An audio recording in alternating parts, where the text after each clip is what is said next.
பொள்ளாச்சி அருகே அதிக கதிர்வீச்சு உள்ள செல்போன் டவரை அகற்றக் கோரி கிராம மக்கள் சாலை மறியல். பொள்ளாச்சி அருகே உள்ள மரம்புடுங்கி கவுண்டர்புதூர் கிராமத்தில் சுமார் 500க்கும் மேற்பட்ட குடும்பங்கள் வசித்து வருகின்றனர்.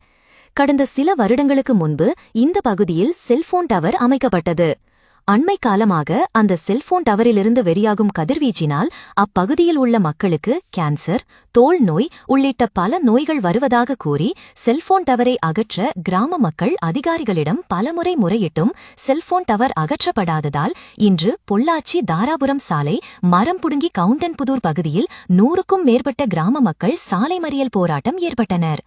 பின்னர் சம்பவம் இடத்திற்கு வந்த போலீசார் போராட்டத்தில் ஈடுபட்டவர்களிடம் செல்போன் நிறுவனத்திடம் பேசி டவரை அகற்ற நடவடிக்கை எடுக்கப்படும் என உறுதியளித்த இடையே கிராம மக்கள் சாலை மறியலை கைவிட்டனர். இந்த மறியல் போராட்டம் காரணமாக பொள்ளாச்சி தாராபுரம் சாலையில் போக்குவரத்து பாதிப்பு ஏற்பட்டது.